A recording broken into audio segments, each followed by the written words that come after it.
All right. Does everyone know what the game Cat's Cradle is? Fine. The cat's plan was simple. They would festoon themselves with the ever-changing cat's cradle in a series of delightful poses. A sure winner. They were just settling down, waiting for the contest to begin, when Miss Petitfour cupped her hand over her ear. She had extremely good hearing. In the midst of the chatter and bustle of the busy exhibition hall, she was sure she'd heard that muffled again. It was not every day we hear a mysterious let alone two, and Miss Petitfour was now certain something was amiss. She rushed outside. Miss Petitfour looked up and down and all around, and then she noticed a patch of sky that seemed to be glittering and shimmering and twisting in the weirdest way. And furthermore, it seemed to be swiveling directly above Mr. Conybear's confetti factory. Time to investigate. Quickly gathering cats and cloth, Miss Petitfour stretched out her arm to the autumn wind. Today was Sunday, and the factory was closed, but Miss Petitfour knew that Mr. Conybear was probably inside, as he liked to sit in the quiet of the factory on Sunday afternoons and catch up on his thinking. Mr. Conybear was very keen to discover new uses for confetti, and every Sunday he would let his mind wander through the possibilities. Sometimes he would make various experiments, and it so happened that on this very Sunday he had invented his masterpiece, Conybear's super sticky confetti, which stuck to everything it touched. And it was this experiment that had so abruptly ended with the The shimmering tornado above the confetti factory was growing bigger by the second. Whoa, look at all the confetti coming out of it. And Miss Petitfour had to be very careful to avoid getting caught in it. They circled to and fro, here and there, trying to find a way through. Suddenly, the wind shifted, and Miss Petitfour seized her chance. They slid right down to the ground through the center of the tornado. It was like swooshing down a tunnel slide and landed neatly at the front door of the factory. Miss Petitfour found the key under the mat and let herself in, the cats winding excitedly around her feet. The factory was huge, with giant glass urns of confetti standing like sentries on either side of the front door. The vast building was completely quiet, and confetti was everywhere. The walls glimmered like the inside of an ice cave, giving off a pale glow. Miss Petitfour could now see that something had gone terribly wrong, and that the had been a confetti explosion. No one ever wanted the confetti factory to explode, of course, yet, over the years, everyone in the village had secretly wondered what would happen if it did. Would confetti shoot through the chimney like a cannon? Would the tiny polka dots make everyone sneeze? It must have been quite a blast, for everything inside the factory was coated in sparkling paper dust. The desks, the lamps, the telephones, the big confetti-making machines. It looked as if no one had been there for centuries. The cats began to explore, lifting their paws high through the drifts of confetti snow, and soon, like Minky, they all seemed to be wearing little shiny socks. Miss Petitfour looked down at her own feet and saw that her blue shoes were sparkling. Just then, a small sound echoed through the factory. It was a yelp, or perhaps help. And it was coming from the far end of the building, where big silver vats were lined up, ready to fill little round tins with Conybear's confetti, extra shimmery. Miss Petitfour and the cats heard the voice again. They waded as quickly as they could through the drifts of dots and followed the feeble cry. Miss Petitfour stood on the tips of her toes and looked over the edge of the vast vat. There, peeking out of the extra shimmery was the very embarrassed face of Mr. Conybear, who was sunk and afraid to move for fear he would sink deeper. His face and hair and eyebrows were shining with paper dust, as if he were wearing a mask. Poor Mr. Conybear! He had spent all morning experimenting, trying to find the perfect recipe for super sticky, but his last batch had blown up and the confetti explosion had boomed him straight into a vat of extra shimmery. Without wasting a moment, Miss Petitfour twisted her tablecloth and threw one end toward Mr. Conybear, who caught it in his teeth like a fish catching a hook. The cats formed a chain, and with Miss Petitfour tugging too, out popped Mr. Conybear. Look at him in there. He got it in his teeth. He was completely shimmery from the top of his head to the tips of his shoes. And Miss Petitfour and all the cats thought the same thought at exactly the same moment. Encased in paper dust, including his hair and eyebrows, Mr. Conybear looked exactly like a statue. The thought of statues reminded Miss Petitfour of the festooning festival, and afraid that the cats would miss the judging, she hurriedly let Mr. Conybear outside. She readied her tablecloth, linked his arm in hers. Without a moment's pause, up they flew, deftly avoiding the twister of confetti still hovering above the factory. Mr. Conybear was so astonished to be suddenly in the air that he barely even realized what was happening before they'd already landed and were rushing off to take their places for the judging.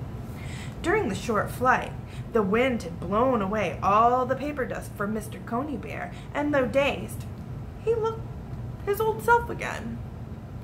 What a grand spectacle greeted them in the exhibition hall. Everyone was now ready, and such a sight had never been seen. Everything sparkled, shone, and gleamed. It was a wonderland of festooning. The cats quickly assembled themselves in their assigned place, near a large skylight that was left open to let in the lovely autumn air. If you've been reading about Miss Petitfour's adventures, and of course you have since you're reading this sentence, then you will know how handy a coincidence can be. A coincidence is something that happens at just the right moment. Say, for example, just at the very moment you find $1 on the sidewalk, the ice cream truck stops in front of you. That's a tasty coincidence. Or say, just at the very moment your hot cocoa is ready, a marshmallow falls out of an airplane and lands in your cup. That's also a tasty coincidence. Stories use coincidences all the time to fix up tricky tangles. You can usually tell when one is coming because coincidentally, the story will use the word coincidentally. And similar words such as, it just so happened, impossibly, or incredibly. Now, just to make sure all these special words work, let's try them out. It just so happened that the confetti tornado above the factory, consisting of extra shimmery and the very first batch of super sticky, had begun to move. Slowly at first, then picking up speed in the breeze, the swirling confetti began to race across the sky toward the village, and then past the village toward the outskirts of the exhibition hall. And, incredibly, the confetti ran smack into a cross breeze, then smashed into it with such force that the twister broke apart and cascaded straight down to the ground in a storm of glistening powder. And, impossibly, the exact spot of the collision in the sky was directly above the open skylight of the exhibition hall. And incredibly, impossibly, and coincidentally, Mr. Conybear just so happened to be standing directly beneath the deluge. In a trice, Mr. Conybear was a statue once more. For a single startled moment, the cats and Miss Petitfour just stood there, blinking with surprise. Then all at once, Minky, Misty, Taffy, Persia, Pirate, Mustard, Mutard, Hamdullah, Earring, Grigorovich, Clasby, Captain, Catkin, Captain Clothespin, Your Shyness, and Sizzles sprang into action.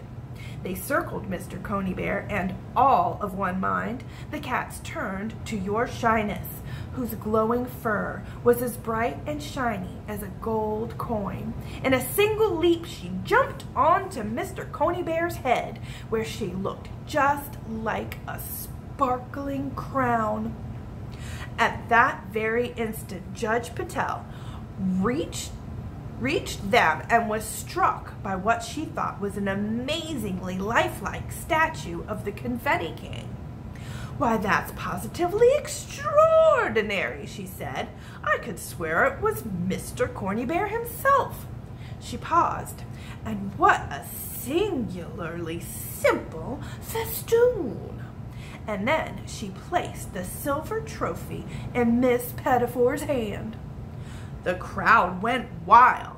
They picked up Mr. Coney Bear and carried him out the door to the garden, where there was to be a huge party to celebrate the winning festoon. Look at him, with your shyness on his head. They deposited him near a fountain, and there he stood, indeed looking just like a fine piece of sculpture.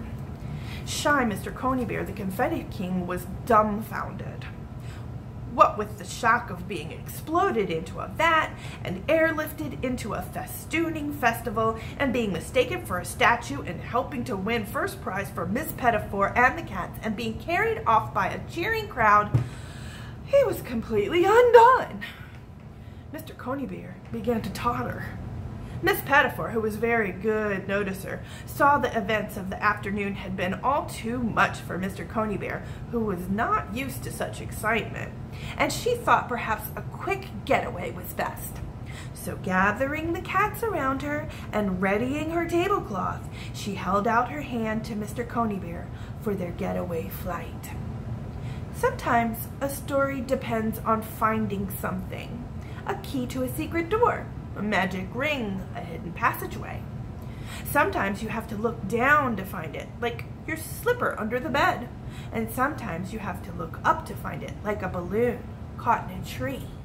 And sometimes, if you're really lucky, what you're looking for finds you.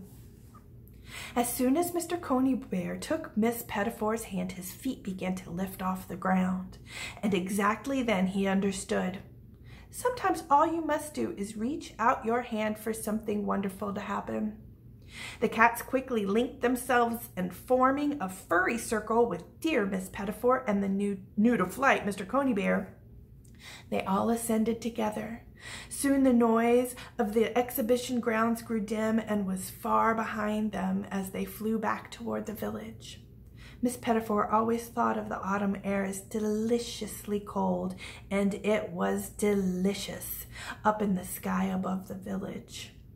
The kind of cold that makes everything bright and clear. For a long while, Miss Petitfour, Mr. Coney Bear, and all the cats hovered in the deepening sky. They watched as one by one, and then twos, and by threes, the lights came on in the village. Cozy Mrs. Carruthers turned on the reading lamp with the big orange lampshade next to the sofa, where her 4 children gathered every night for their evening story.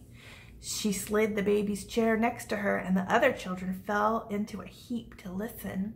Even the baby, who didn't understand a word but loved to hear the sound of his mother's voice, listened the way we all do when we're being read to and we're just about to fall asleep. The words floating in the air. And cozy Mrs. Carruthers stopped reading for a moment and looked about her at the beautiful faces of her children, each of them eager to find out what would happen next in the story. Down the street outside Mrs. Collarwaller's shop, the great wooden sign in the shape of a book creaked on its hinges in the wind. Mrs. Collarwaller heard the creaking and went to the window to look out at the blustery night. It was very snug looking from inside. Soon she made a cup of tea and was sitting in the ho-hum half of her warm shop. And almost just as soon she was having a nap, safe and peaceful as a picture book. There's her tea. Above the bakery, the giant wooden cupcake swung back and forth outside Pleasant Patel's bedroom, where Pleasant was sunk in her favorite beanbag chair reading, and as she always did, eating her late afternoon baguette, freshly baked and with just the right crunchiness on the outside. If Miss Petitfour and Mr. Conybear and all the cats hadn't been quite so high up above the village, they might have heard Pleasant Patel's favorite sound, the lovely sound of baguette crunching as Pleasant turned the pages. She always crunched faster when the story turned exciting, and that evening she was just at the part of the story where the hero hides himself, crunch, in a barrel, crunch, and rolls himself into the river, crunch, crunch, crunch, in a grand and daring crunch, crunch, crunch, crunch, crunch escape. A few doors down, from Mr. Patel's bakery, Clammy was teaching her dog how to rip the Velcro open on her running shoes so she wouldn't have to bend down when she was in a hurry or when her hands were full. They're floating by all the people.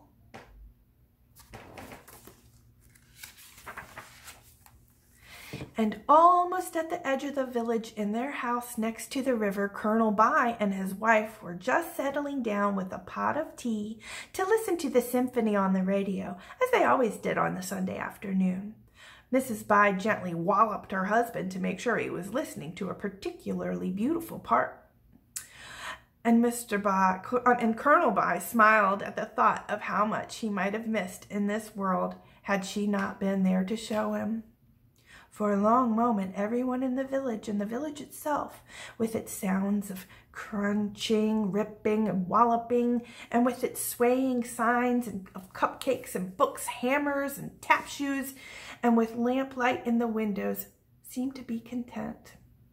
Minky gently brushed Miss Petitfour's cheek with her fluffy tail to remind Miss Petitfour that it was getting dark, which it was. And, well, as everyone knows, when it begins to get dark, it's time to head for home. It's very difficult to navigate when you can't see where you're going.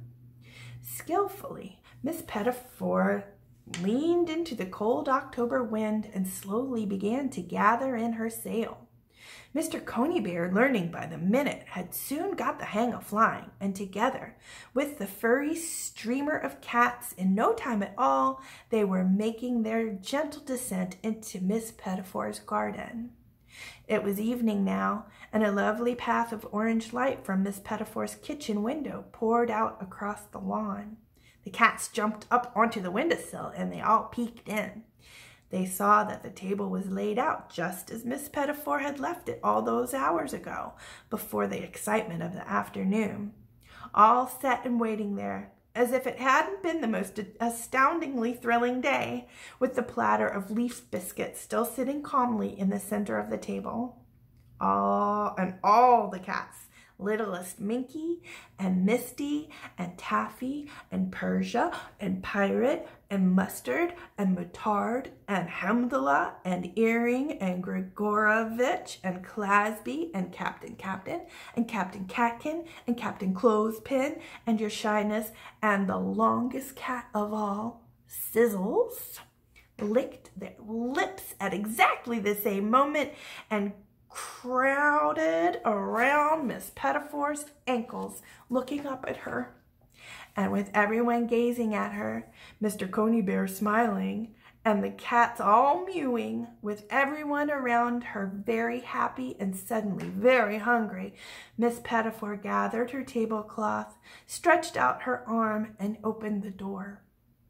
It was good to be home. The fire was soon lit.